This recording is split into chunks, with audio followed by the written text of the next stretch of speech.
So I continued playing Megami Tensei 2 as soon as I finished Megami Tensei 1. Though I stopped playing it halfway through the game because I did not like the name I gave to my friend character in this game, so I lost all the new game plus benefits I got from clearing Megami Tensei 1 to start a new game. Names are that important to me. This game took me around 21 hours to finish, and it really did feel like 21 hours, unlike the previous game that was just like, here's the dungeon and go crawl it, and that's it. This time though, the game lets you go around the world and do bunch of small tasks here and there, which will require you to talk to almost all of the NPCs to gain info to progress the game. And if I do that, it will take me a lot more time, and I'm pretty sure I would not like the game as much if I had to go through all that without a guide, just like the previous game. I'm actually grateful for the internet, all because it provides me with a dungeon map and such, because I can't think of a world where I need to chart out the map on my own, especially because some maps in this game is insanely frustrating to navigate with traps and all. Honestly, I felt like I did a lot and nothing at the same time in this game even after I finished it. But let's see what this game is all about for now. The game starts a few years after the bomb hit the city and set in a time of apocalypse. Then you start inside a game within a game called Devil Buster and had to replay a tiny segment from Megami Tensei 1 to beat Minotaur. Just find whatever you can in this dungeon and fuse it to make a devil that can use Zeal. All the stuff you did inside the game will be carried over to the actual game, and it is here you will meet your close friend who will also become a rival pretty soon. I named him Zero because I think it sounds cool when I was a kid and even still today. And he had a girlfriend named Himeko to top that all off. Now there are a few stuff you can do in this town if you have a new game plus data, but since I did not have it in my second playthrough, I will be skipping this segment. And also whatever parts I think that has little significance to the story to save time for the video. Megami Tensei 2 is split into 3D dungeon crawling and towns and 2D overworld maps. You will mostly be collecting ferry tickets and giving to this sea turtle to cross water and progress in the story. All the while you collect pillars which are needed to get to the second half of the game, which then follows with collecting orbs in the second half to access the last dungeon. So basically there are three main objectives you need to collect, which if I look back at it sounds so repetitive and unnecessary. The other new additions to the game includes guns, which are really good for early to mid game but entirely fell off afterward, and you have to rely solely on swords which drop from monsters. I did not get a lot of drops early in the game, but starting from the second half, I think because I start putting points into my leg stat, I start getting drops more often, and among them, a weapon called Hekaton X, which is dropped from Arahabagi. This weapon carried me so hard in the second half because it was able to deal good damage and reliably hit 2 to 3 times. Speaking about stats, the strongest sword in this game is Lucifer's sword, which will need you to meet requirements and also have stat requirements as well. I never liked these kind of gimmicks because it always ends up locking your character away into a certain playstyle no matter how hard you try to avoid it. But I had to do what I had to do and invest most of my stat points in vitality, strength and speed stat in early game, but transition to leg stat from second half. Because no matter how high your speed is, all you do is act faster than enemy and sometimes avoid attacks, which is super unreliable. Then to top that off, because press stat mechanic has not been introduced to the game, speed stat is kind of useless outside of the wide battles, which in this case, having higher speed stats will save you a lot of resources if you can act fast and wipe them out before they attack you. Whereas the speed stat is not that important in boss battles where you will be attacking back and forth and wear down each resources instead, so investing in speed stat in second half was really underwhelming for me. They also introduced many more devils with new race types, including Seirei. But in this game, Seirei also play a role in the game progression in some parts, where some parts will even let you progress without having them on your party. But I'm getting ahead of myself here, so let's go through everything in order. So when you beat the Devil Buster game, you end up releasing Pazuzu, who will start giving you instruction of where to go and do next. If you do that, you will end up in Tokyo Tower and meet the heroine from the previous game. Here your friend will leave the party and heroine will join you, but only after he took half of your money and item equipped to him. One of the OP strats I found in this game was using the elemental stones that got introduced in this game. And among them, Bufu Stone is the most OP, which let you deal ice damage and also let you freeze enemy for a turn. And this stone actually carried me 70% of the game. Most monsters are weak to Bufu for some reason, and with the casino generating infinite money with saves coming from my side, I have them full stock in my inventory at all times. I had to save scam the hell out of this game with casino because this game actually demands a lot of money to buy stuff if you want to keep your equipment up to date at all times while you progress the game. Also, I found that even though your stat capped at 35, the stat supplemented by your equipment also is added on top of that, so if you want to min-max your character, you can also try to plan out beforehand and use the stat boosting items. Buff and debuff are also underwhelming in this game because I saw little to no change in my battles, which lead me to think this game is all about equipment and stats and level, because the difference of level between you and the enemy is also a source of damage in this game. The more retro games I play, the more I came to appreciate games that have different currencies. Like in Mega 10 games, you have currency for Maka, which is your money, Magnetite, which is needed to put devils on your party and walk around, and if all of your Magnetite is used, the HP of all your devils will start depleting until they are dead. Which in Megami Tensei 2, you actually had to keep your Magnetite resource in check because it is a longer game compared to the first one, and so you will end up putting really high level monster on your party and your Magnetite can go empty before you know it. And last but not least is the EXP to level up. All of these three currencies can be obtained from defeating monsters, and you will be defeating a lot of monsters in the game because of its high encounter rates. And to top that all off, because Megami Tensei 2 is an even bigger fetch quest than Megami Tensei 1, you will be backtracking a lot and fighting with the same monster over and over again, but it will still not be a waste of time because you will always be getting those three resources currencies I was talking about. It's like the game really encourages you to keep fighting and not escaping the battle.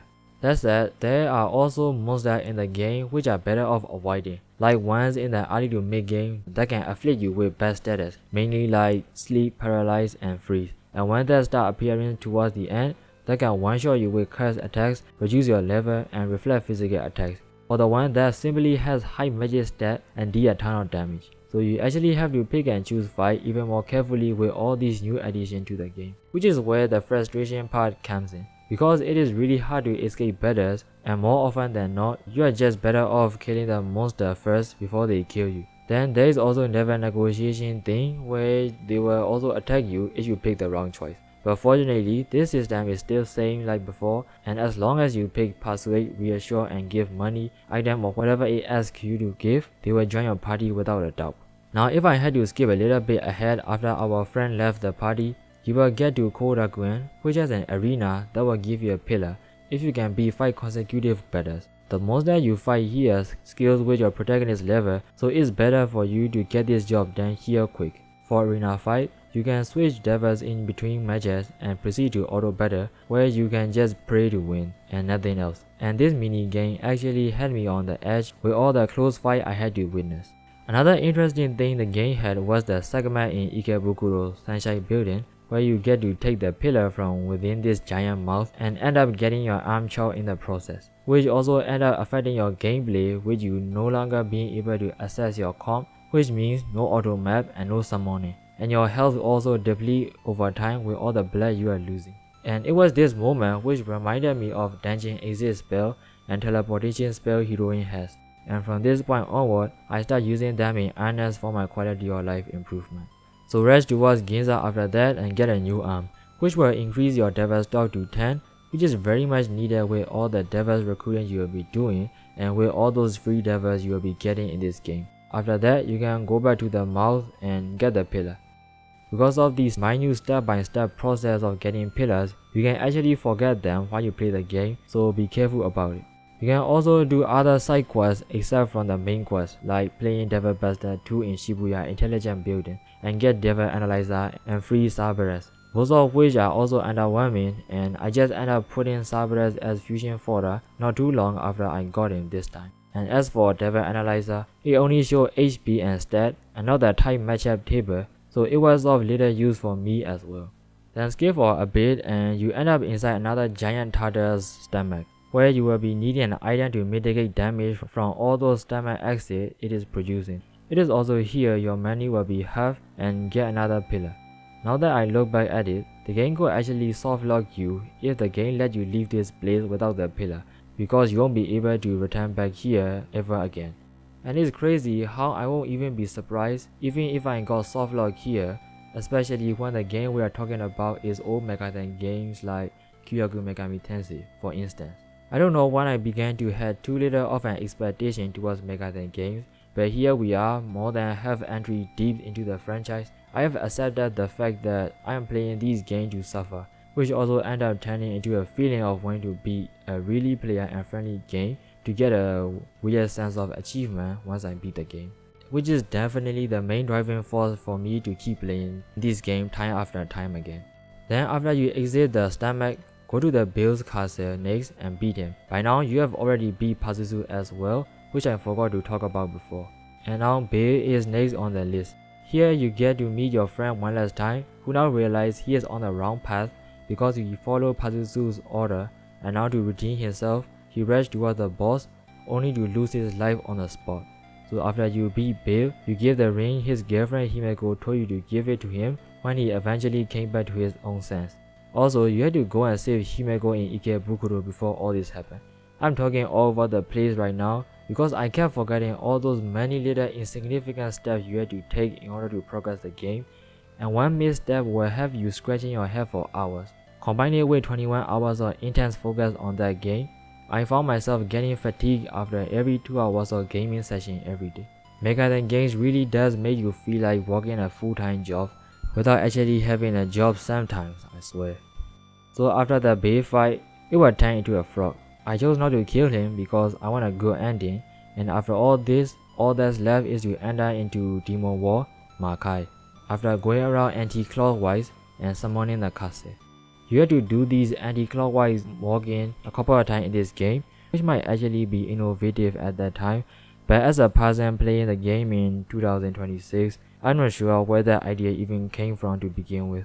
Anyways, after that, we are officially in the latter half of the mid-game, and here you get to go through 5 locations before you reach Lucifer's castle. Here are everything I remember about this whole segment. I remember the first one having a lot of cave where you will be constantly exiting 3D dungeon to enter 2D overworld map to change cave, rinse and repeat. You have to have Sere Undine to let her dive into water in one of the caves to get an orb, which will let you progress the game.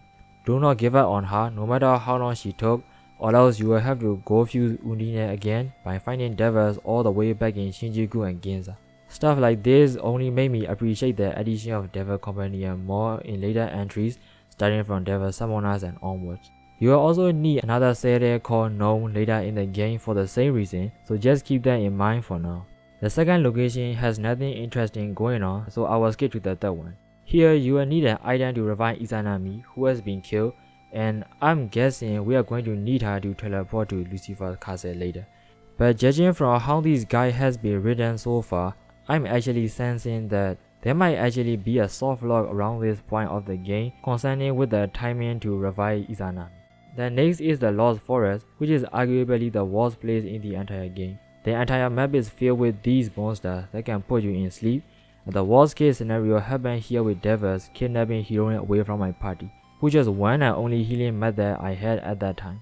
So I had to crawl all the way up to the top of the castle, going through pitfalls after pitfalls after pitfalls, because there actually are way too many of them in this one particular dungeon. And not to mention, this boss fight without heroine proved to be the hardest fight I had to face, with me barely winning in the end. The whole tradition of kidnapping heroine away from my party trope has to end, I swear, because of these kind of situations I get forced into every single game. Then finally, we are in the 5th and final location before Lucifer's castle. This place is also annoying because it won't let you use auto map inside, and it has bunch of dark rooms. Then you get to find a flying hole inside this pitch black open field and find Beelzebub inside. It is here the frog you save will fuse with the Beelzebub and become Bar, and with Bar on your team and Izanami now revive, you can now go to Lucifer's castle. Meet Lucifer and he will join your party, which is the one and only devil you need to beat this game. You also get Lucifer's sword, which is absolutely capable of beating the final boss single-handedly. But first we go back to Ginza and meet with Suzuki, who actually turns out to be a Satan, a bad guy, and Lucy turned out to be a good guy all along. Satan can use Kaz's attack to instant kill you, which I did not have any countermeasure against it because I did not have any equipment that can resist Kaz's attacks. So I had to safe scan my way through to beat this boss, because just taking one of those hits will be a game over for me. After you beat Satan, you get to fight with the god himself, and this fight was just one long fight towards the end, and down goes the god as well. After that, you see the sunset, the night comes, and the game ends. Sorry for not being able to use beautiful words to describe the end of the game, but I'm reaching my limit here with my vocabulary. But more importantly, I have finally beat both Megami Tensei games at long last. I was dreading of playing or not playing these two games for the longest time, much like other two SNES titles, Shin Megami Tensei If and Majin Tensei 2, both of which I have played. With the former, I have finished one of the route but haven't made a video on and have been long forgotten by this point. As for Majin Tensei 2, I stopped playing halfway through because of how redundant that game is, and that is one game I dread replaying the most. But because I told myself to make one big video where I talk about all of the Mega 10 games I've played, the dread will still continue since I will have to revisit them again sometime in the future. Going through all these games from the same franchise is starting to numb my feelings towards Mega 10 games, if I am being honest. So Mega 10 games from this point onward truly has to stand out for me to actually feel something, and I highly doubt the remaining entries can do that for me. That said, I will rate both Megami Tensei 1 and Megami Tensei 2 the same, even after all I have said, because I just can't bring myself to rate one over another when I have to compare these two games specifically. Though it might change when I have to compare with other games, but we will see how it will go in my final video about Mega 10 franchise. I have said everything about the game I want to say, so I will be ending the video now. Thank you for watching the video till the end, and as always, I'm Nai, and hope you see you again in the next video. Bye bye.